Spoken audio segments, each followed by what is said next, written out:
Did you know today is National Cat Day? I don't think anybody is more excited than me about it. Any cat lovers in the house? I'm a big cat lover. You know, I know sometimes people are like, I don't like cats, but I love cats. And if you met my cat, you would then love cats. My cat, there he go. That is McCavity. He's really not a cat, he's McCavity. You know, he has many titles, and my cat has been many, many places. Okay, y'all, let me tell you a few. Listen, okay, you know, my son and I, we take him to the mall with us for our family outings. And people are like, is that a cat y'all walking around with? And it's like, no, that's McCavity, okay? I've even taken him whale watching. You ever seen a cat watch a whale? You wanna know what that looked like? And then the cat, people call me when they want to learn things about cats because I feel like I'm a cat specialist. Well, cats don't like things that move faster than them. So my cat being on the boat, he like, hold on, what's happening? And then to see the whales and he can't catch it, what is that? And then, you know, cats don't love water either. Some cats don't, so that was a little flaky for him. I also took him to look at, I went horse riding and I took McCavity to see the horses and he was looking like, what is that? Okay? But I love animals too. And then I was recording my holiday album. Make sure y'all pick that up first of all, okay? And I took McCavity to the studio with me, and he was sitting on the console of the studio while I was in the session. Greg Gaines, who's a major, major producer in the industry, he said, Jennifer, if you don't get this cat up off the console, you better. But McCavity get involved in all things, okay? And listen, not too long ago, I was going to one of my son's games, and I have a Sphinx cat, and he doesn't have any hair, okay, guys? Which means he gets cold easily. So he likes to tuck himself in warm places. So I always leave the garage door open, but I left the windows down. And I go to get in the car to go to my son's game, but I need to check the car to make sure the cat, McCavity, wasn't in the car. Because if you come to my house, you'll pull off and you got a whole cat in your car, okay? So I knew better to check the car, and I did. Y'all, I'm driving. I get ready to get on the expressway. Bam, out pops McCavity from the back of the car. I got a whole clip. Please look at this. Going to my son's basketball game, and who pops out my trunk in the middle of me driving? McCavity. Can you put your seatbelt on, please? What a surprise.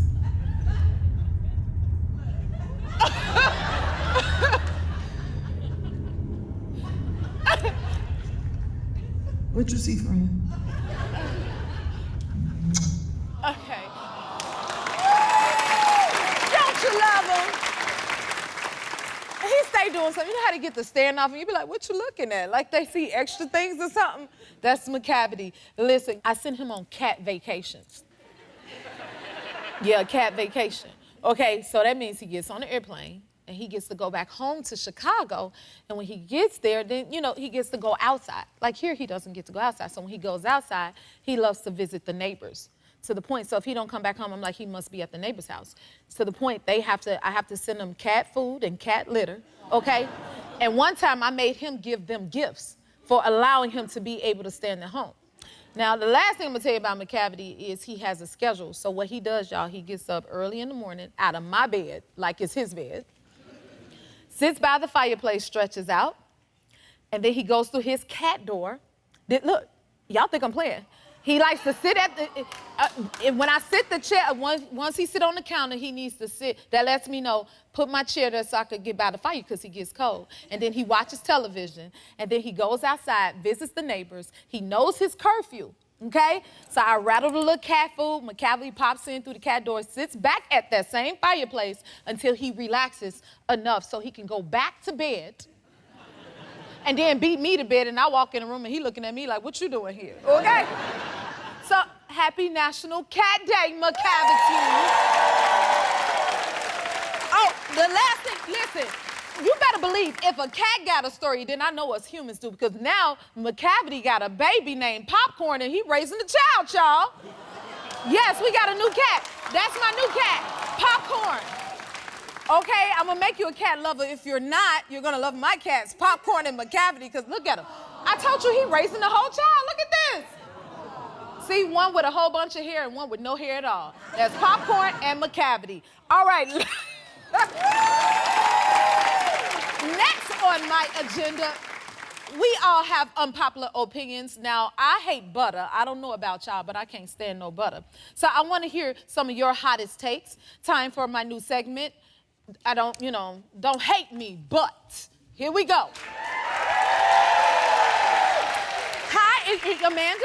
Yes, ma'am. First of all, is it your birthday or something? It's not. I am Mrs. Arizona, United States. Congratulations. Thank you.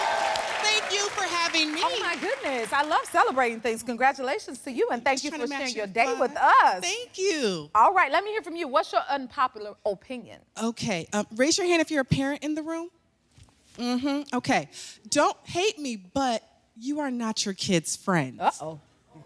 This is controversial. I saw a +1. You got to understand, these kids need discipline. Yes, ma'am. They need guidance. We're not going to talk about what's going on right now with our youth, but they're a little confused. They don't know what's going on. It's because we're always their friend. Where's the adult? It's supposed to be us.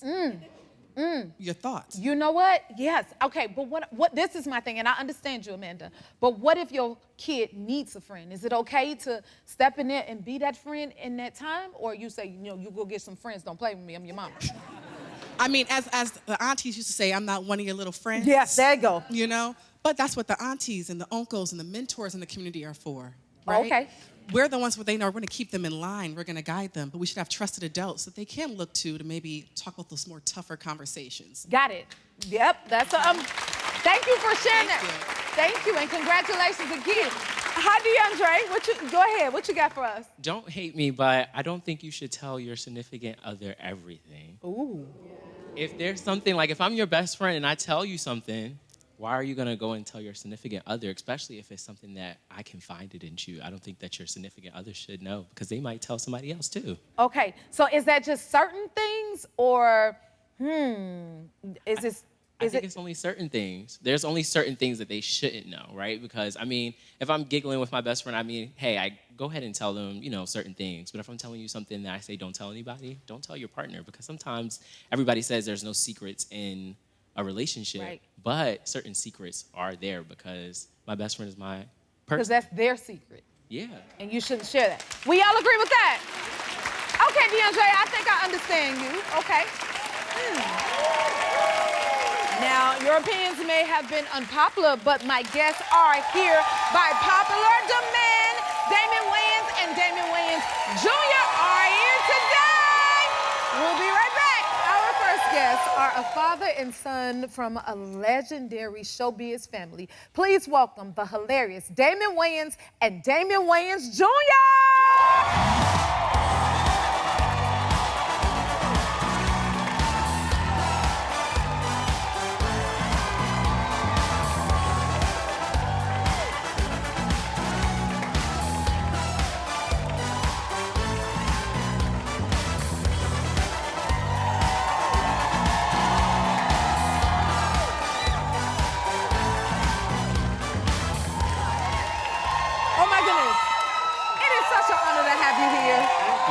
Pleasure to be here.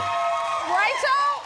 Oh my goodness, we're fanning out. Like, oh, listen to you. Mine? This is, of course, it's yours. Y'all legendary icons, okay? Take your sip. Do you enjoy it? This tastes great. Thank y'all so much for being here. Thank you. Now, okay. First of all, how do we? Because you're junior and you're senior. So do I call you senior and you junior? Yeah. You just call me anything. All right, listen. Okay, get into it now. First of all, how do you guys know each other? He used to live inside of me. Oh my goodness. Okay, so you're hilarious already. So your family provided all of us with like 40 years of laughter. Wow. Yeah, I mean, this is iconic. When did you realize your son had it and that he was funny? I realized he was funny when he kept asking me for money without working for it. I'm like, this dude's hilarious. Oh my goodness, your voice is iconic. Like, do you just hear the sound of his voice? Yeah. It just hit different. Yeah. You don't get that, Arthur? No. No? I hate my voice. Really? Yeah. It's such a signature. I pay close attention. Yeah. Are you used to it? I kind of sound like him, so. Yes. Yeah. It runs He's like in the Denzel's son. All right, okay. All right, all right. Oh, okay. Now, Junior, when did you realize you wanted to join the family business? I wanted to be an animator initially. Really? Yeah, I used to want to be an animator, and then I accidentally opened one of my dad's checks. And I was like, wait a minute. You had a change of heart? Yeah. No, but seriously, I think I realized it once I branched out on my own and got my own. I did this movie called The Other Guys, starring Will Ferrell, Adam McKay, and I felt like I really had something there, you know? Wow, you definitely do. This is awesome. Okay, is it true that you were jealous of your son's hair as he was growing up? I'm still jealous of his hair. You kidding me? I lost my hair when I was like 22. You better toss it around. Yeah. Because of him. I'm gonna take care of him. I could hear my hair just going boink, boink. That is Oh, hilarious. look at that. Oh, wow, yeah, that was me. With the hair, with the Oh, that's a long lot of hair. press. Look at that. Oh, Well, you know you could just shave DJ some of it Quick. off and put it on the track and give it to your dad. I used to do I'm just that. saying. People don't know that when I started losing my hair, I used to shave this side, right? And then I'd take Murray's grease and put it on top, and then I'd stick my hair on top of the Murray. gosh. He I didn't created even know lace that. fronts That's before lace front. Yeah. It just couldn't be a hot day. It just started dripping out my No, you look good like that. Oh, thank you. You look amazing. Okay, tell me this, Junior, because you know I'm a huge fan of Michael Jordan. You were a neighbor to Michael Jordan? Yes, we were. We were, Michael Jordan, when he shot Space Jam, Yeah. he came and he was our next door neighbor for the summer. And first of all, this dude came over way too much. Did he? I'm like, bro, you got like a movie to shoot or something? Like, he eating all my snacks. My dad's not saying anything. And the dude, he never wore Jordans. Like, he would just come over in like some like Espadrilles. crusty old Yeah. Jesus sandals. Just, like, what you got them John 3:16s on, brother? What you got? Them Air Apostles. He would scratch up he would be playing basketball and he would whoop us in basketball, but he'd be scratching up the whole court with them Jesus pieces. and my dad wouldn't let us clean it because it was like Jordan's scrapes. Yeah. It's Jordan. Yeah. So basketball is in the family. You teach your kids or your grandkids how to play basketball? Well, not anymore. I can't play. I've never really been good. I don't think that anybody in the Wayans family is Okay. good athletically. Craig was all right. Well, Craig's all right, but we're actually really funny on the sidelines. Okay. Ooh, Like I would love to see commentating on the that. game. But my grandson, I understand it because I've done camps and I played a basketball player in a movie. So his son, Maverick, loves to play basketball, but he wants to do too much too soon. So I have him in the backyard and I help him reverse engineer shots. Like he wants to Euro step. I'm like, okay, you're missing the basket. Start by making the basket. Just make the basket. Right, then step back, make the basket, step back again, and then step. And he'll go out there for like 4 hours straight practicing both sides. I love that. Man, listen, I think y'all need to commentate a basketball game. When you want to see that, that would be hilarious. She said that'll be hilarious, not exciting. I mean, all of those things, all the above. If you're not gonna play, at least commentate the game. I will watch. Yeah. I will want to see. You need to see my basketball skills. I'm just saying, Damon. You good? Nope, but I could use some coaching. Maybe y'all can help me out. Okay. Now, another thing is I've been trying to teach my son how to drive. Have you taught your kids how to drive yet? Well, my mom does that. So my mom taught me how to drive. She teaches all the kids how to drive. Well, I have a lot of kids, by the way. So, yeah. So she teaches them all how to drive, and I bought the car. Yeah, That's my contribution. I buy the That's your car. contribution? car. Yeah. She teaches them how to drive, and I always pull them to the side and be like, "Hey, man, like that's my mama. You know? Drive responsibly." Yes. You know what I'm saying, I only got one of her. I got like 6 of y'all. So Y'all are funny. More with Damon Wayans and Damon Wayans Jr. We're back with Damon Wayans and Damon Wayans Jr. Clip from your new show, first time starring, like co-starring together. What took y'all so long to co-star together? That's what I've been asking him for about 10 years. He just wanted to do it on his own, you know what I mean? So he went out, he did a few movies and TV shows and got his confidence up, which is great, you know, because we're equals right now on this show. So it's a partnership and it feels good as opposed to me going, hey, you do it this way, you do it my way. You know, he got credentials. That's right. Listen. Now, a lot of your family, you guys work together. How do you decide, like, who gets to work on different things? I mean, I think ultimately it comes down to who really cares about the craft. And so that's what it is. We have tons of family members, but it's only people that really want to be in this industry and want to excel in this industry that we allow to come aboard. You know, I got my daughter is actually a stand-in on the show. Wow. Mara Wayans, yeah, she's been acting since, you know, doing plays since high school and middle school. And then we have Ilea, my Uncle Sean's daughter. She's a director. We got Greg Wayans. We got Uncle Sean's on there, Aunt Kim. There's just so many Wayanses. Dwayne does the music. Yeah, Wayne. Is that proper English? Wayanses? Yeah, we got a lot of Wayanses. Yeah, but it's a beautiful thing because every day is like going to a family gathering, you know, and you have to check your ego at the door because you got the youngins watching, you know, and you got to show them how to actually be professional, get it done, and have fun along the way. Well, you've been a great example of that. That's for sure. That is for sure. Now, I heard you have an interesting, like, pre-show warm-up. What is it like? What is that? Me, I like to stretch. I've been doing this since doing stand-up, like back in the early 80s. I stretch and I sing Michael Jackson songs. You sing Michael, what does Michael Jackson song sound like?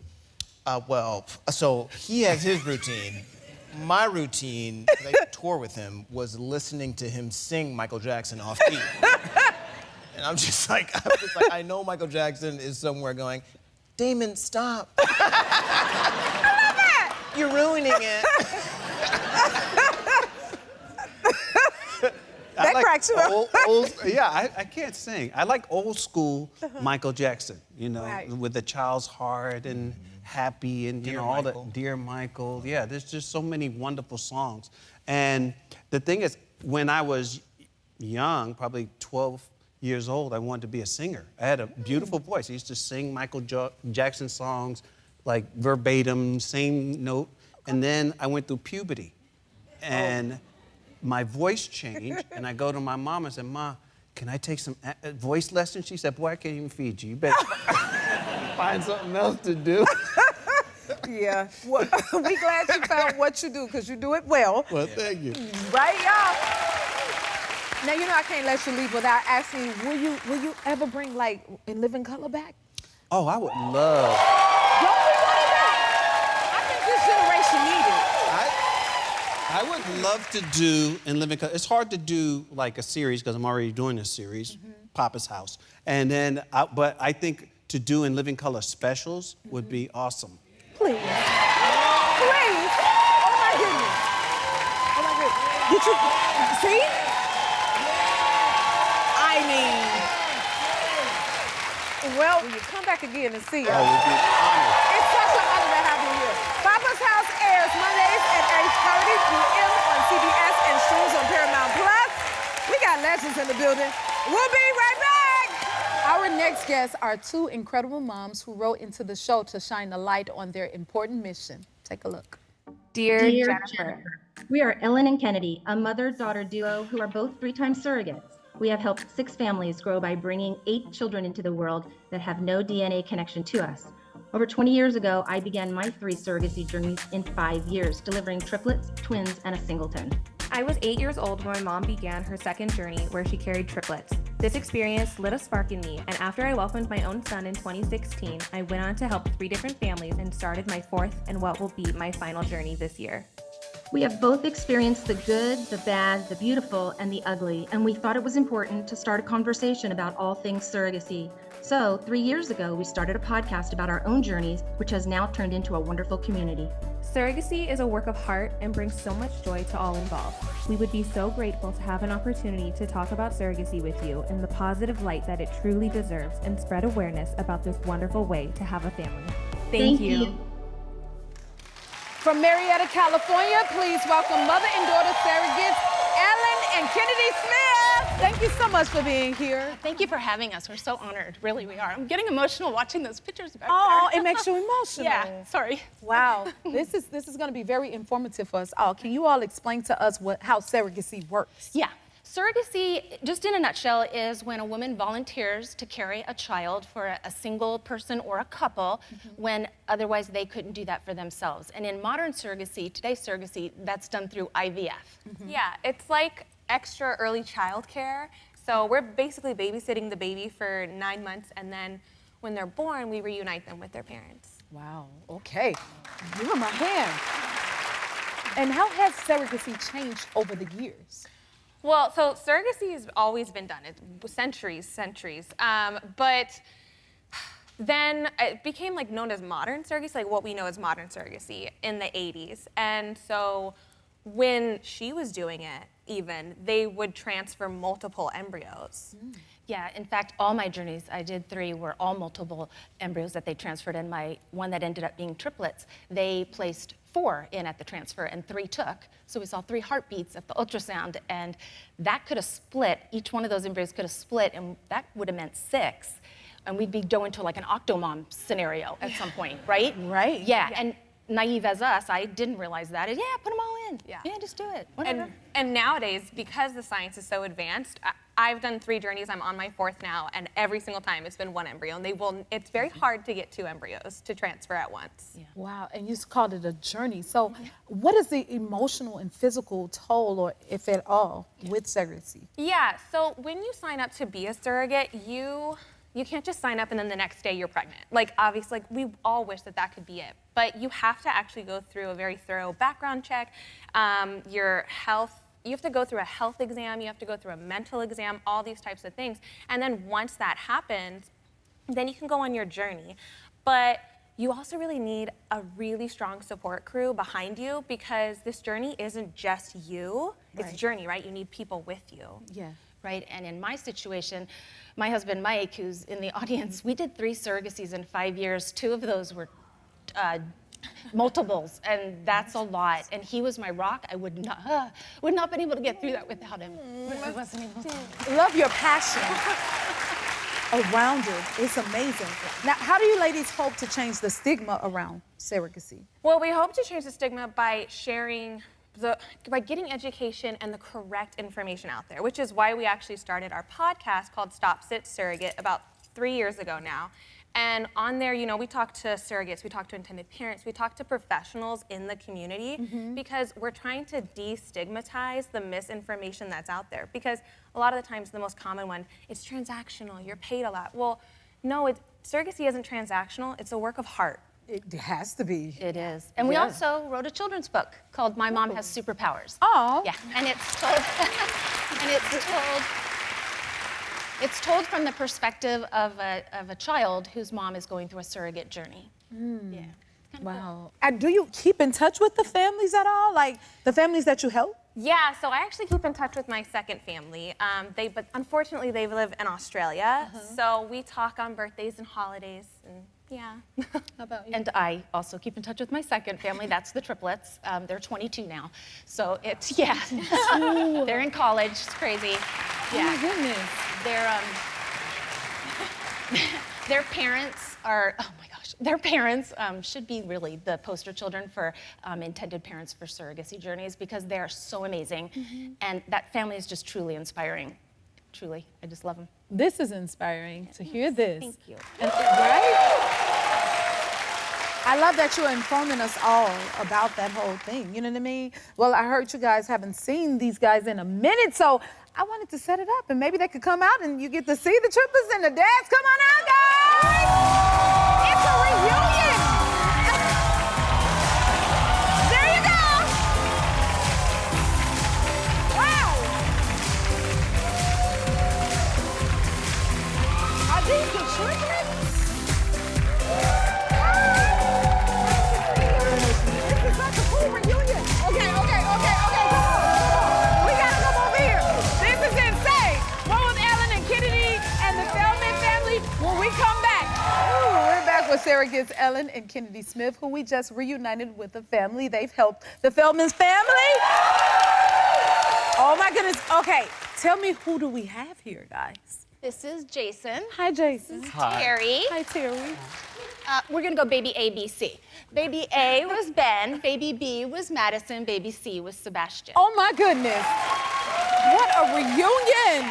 This is Wow. unbelievable. So how does it feel to be together again, guys? I can't, there's no words. It's stunning. It's stunning. This is like, it's family reunion time. It's a reunion. It Okay. is. We love it. Oh my goodness. It feels good, kids. Well, y'all are adults now. We saw the baby picture 1 second and y'all are 22. Happened before our eyes. Look at that. Look at this. This is unbelievable. It is really beautiful. Yeah. What is it like being able to grow up with your surrogate being a part of your lives? Well, I mean, it's special. I think, obviously, our parents have done a great job Yes. staying in touch with them, but I think Ellen's been exceptional at keeping in touch with us, and it feels really nice and rewarding to have her constantly reaching out to us. And I know everyone doesn't get that chance, so we just feel really grateful to have her so active in our lives. Very beautiful.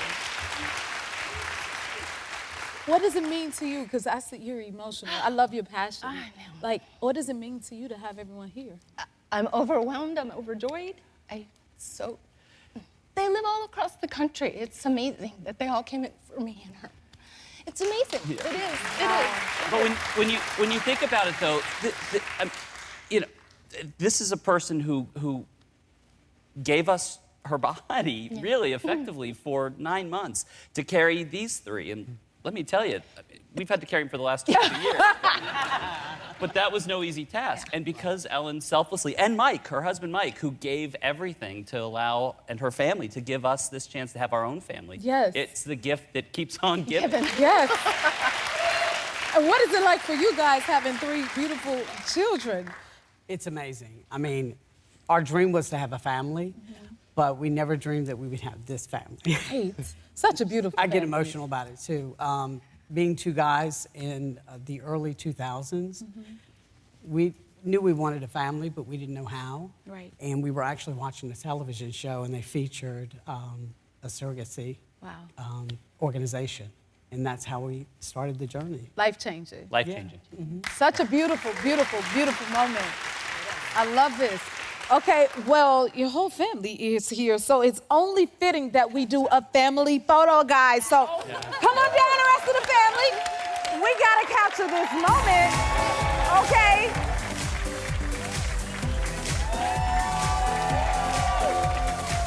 And we gotta smile good now. Let's take a family photo. Come on in, family. How you doing? How about you? Nice to see you. You look handsome. You ready for your picture? Can I get 5? Yeah.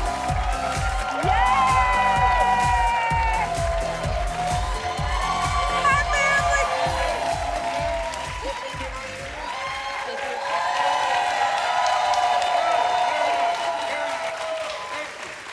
Thank you guys for being here. Congratulations. Keep up the amazing work, okay?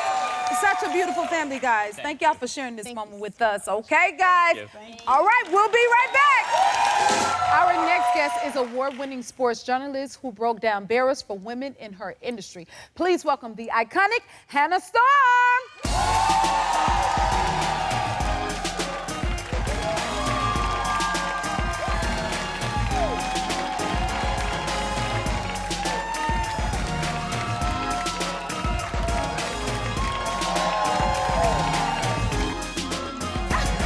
So fun. Thank you so much for having me. It's an honor. You're amazing. It's such an honor to have you. Well, I mean, talk about someone who's broke down barriers. Wow. I mean, that's you.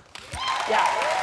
Well, you paved I'm the so way. inspiring. Thank Yeah. you. You are so inspiring. You paved the way for so many. Like becoming a sports journalist, this is awesome. You blazed the trails for so many. So Yeah, I'm an OG, I guess, right? I mean, how does that feel? I've been around a while.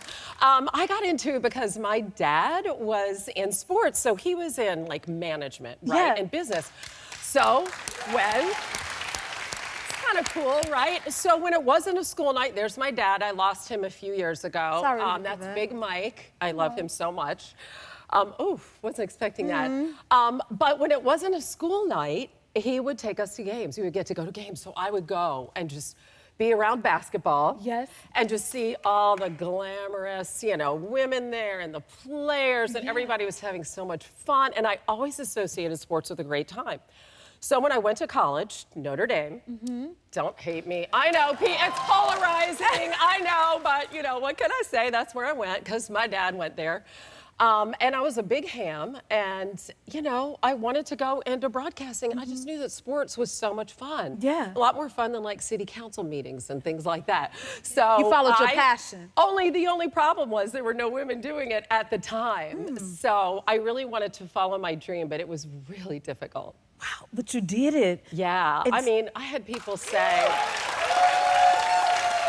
That's brave to be able to do that when there were no other women in that space. especially when people are saying things to you like, I'll hire a woman over my dead body, my sports director doesn't want to work with a woman, my audience won't accept a woman. I had so many people say things like that, you know, but you know what that does? That just makes you more determined. Make you more determined and push through.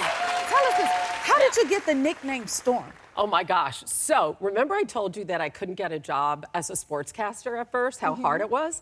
So my dad said there's more radio stations on the planet than television stations. So I was spinning records, you know, in college. So I was like, well, maybe I'll just send out a few tapes of that. So my first job, I was a heavy metal DJ. Look at that. Yes, I got hired to spin records. Yes. Oh my goodness. 10 at night to 2 in the morning. It was. So you were really determined that you said, listen, if I got to go this route, I will. Oh, yeah. I mean, my station was in the middle of nowhere. Like, when it went down, I had to crank it up by hand.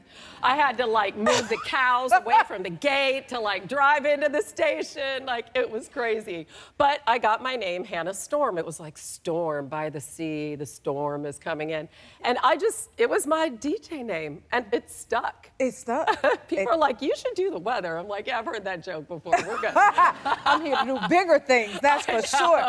And then, like, exactly. I'm a big fan, and you're a big fan of the NBA. I love the NBA. You know, I was the first play-by-play person to do the WNBA, and that was like 25 years ago, right? Yeah. Just to see it grow the way it has. By the way, I got an ulcer that first season doing it. Yeah, I was so nervous. But, you know, we got to put ourselves out there and do things, and that's what the Women's Basketball League does. Like, they put themselves out there for all of us to share and revel in their accomplishments. And if you want a lesson in perseverance, I took the New York Liberty all those times. I mean, a quarter of a century to win a title. And they did it. They finally And they will continue to do it. They finally did it. So I hope the NBA season is half as interesting as the WNBA. Yes. Tell us, it's Breast Cancer Awareness Month. Oh yeah, got the pink on. You got your pink on, and you look lovely. Well, so do you. So I was diagnosed. Now, I've been having mammograms for like 20 years, right? I have no family history. I had no lumps. I had no pain. I have no genetic predisposition. Did you know 80 to 90% of women who are diagnosed with breast cancer, it's the same thing. They have no risk factors. So I had no idea of any of this. And I also have something called, we're talking breasts right here, right? Are we talking boobs? Okay. Dense breasts, which 40 to 50% of women have. So you not only have to have a mammogram, now by law they have to tell you whether or not you have dense breasts, because you also have to have an ultrasound. And that is how I found out that I had the earliest form of breast cancer. Yeah, which is called ductal carcinoma in situ, DCIS. The survival rates are 98 to 99% if you can catch this. That's listening. So it's hard to talk about stuff like this, you know what I mean? Because it's personal. But I also feel like talking about it around men, because I have a largely male audience doing sports. I mean, we literally talked about this on SportsCenter. Can you imagine? Right. But I feel like it really does take a village, because us women, we're so used to taking care of everybody else. That is true. Like, I know y'all are taking care of your kids, of your parents, of your neighbor, of your siblings, everyone. you know, of everyone. And the last person that you take care of is yourself. It's ourselves. I mean, you're a working mom, you know how this is. You know what I mean? You don't want to schedule something unpleasant, okay? But it literally can save your life, and you will not know if you have it unless you are screened for it and catch it. You want to catch it early while you can still be cured. Yes. So I'm cancer-free. Come on. I know. One single person sitting in this audience schedules their mammogram, it'll be worth it. It'll be worth it. Take it from Hannah. Yeah. Thank you so much for informing us, Hannah. Thank you for bringing your legendary self to see us and for paving the way for so many. You are amazing. You can watch SportsCenter on ESPN and ESPN Plus. We got Hannah Storm. We'll be right back.